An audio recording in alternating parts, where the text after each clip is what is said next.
Hi everyone, it's Meredith, your culinary arts coordinator here at Easy Eats.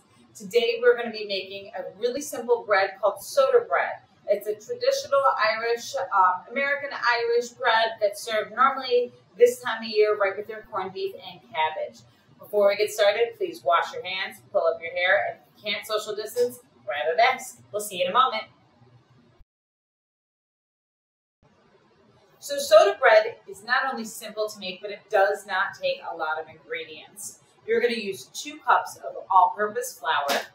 You're going to use a 1/4 teaspoon of salt, a 1/4 teaspoon of baking soda, a tablespoon of sugar, and we're going to do something called sour the milk. Sounds scary. It's not as scary as it sounds. We're going to use 1 cup. Today we're using 2% milk. And then we're going to use 2 tablespoons of vinegar. In just a moment, I'm going to show you how you sour the milk, mix all your dry ingredients together, and that's pretty much it after forming your dough. So to sour your milk, you're going to just add the vinegar right to your milk. You're going to give it a stir, and then we're going to put it aside for 10 minutes. Now you're probably saying to me, why would you want to sour your milk? When milk is sour, it's gone bad. Yes and no. So when you have soured milk at home, it means that it's gone past the expiration date and it's not safe to drink.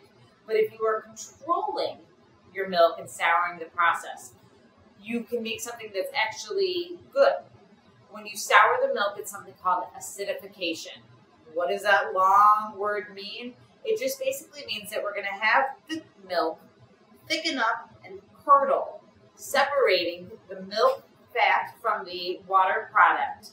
And it means that we're going to add a tart taste to it, almost as if we were using buttermilk.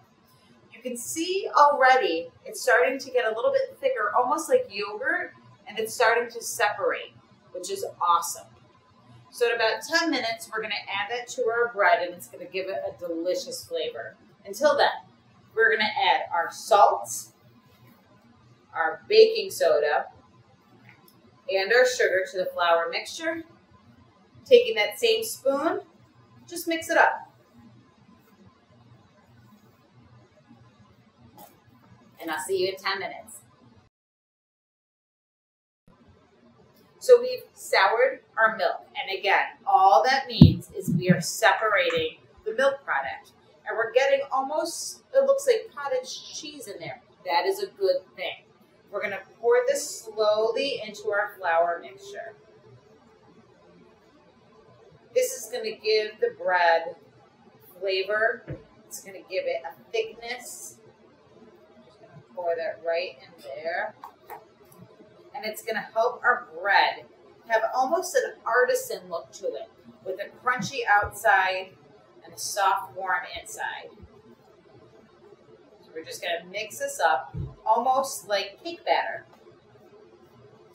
This is a little bit different than a lot of the 2-ingredient dough that people have been getting in their kits.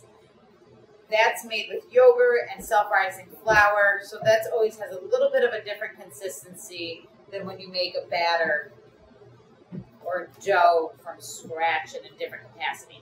So see how it's nice and sticky? It has that pull.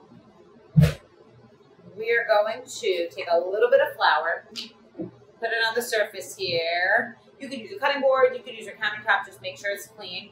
And we're going to pour our dough right on top. This is where having gloves is super helpful. If you don't have gloves and you're the only one eating this, that's okay. And then we're going to take our dough, and because of that milk, it has that nice bounce and elasticity. We're going to just flip it over, get the flour all over the dough. Just like this. And we're kind of kneading. With 2-ingredient dough, we really squish the dough. We don't have to do that here.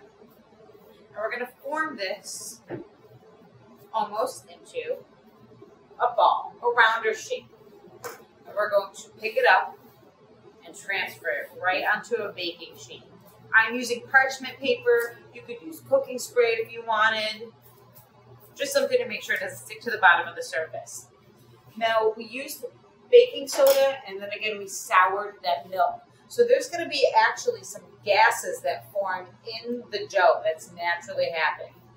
Nothing that's going to shoot up or anything like that, but within the dough to make it rise. We're going to take a knife and we're going to just put a little X in this. And as the dough bakes, it's going to help release some of those gases and it's going to help the dough rise and move up.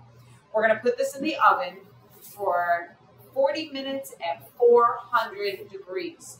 Please remember to always use a pot holder before putting things in the oven. Before turning on your oven, you should have checked to make sure that there's nothing in here. I'm going to grab my pot holder.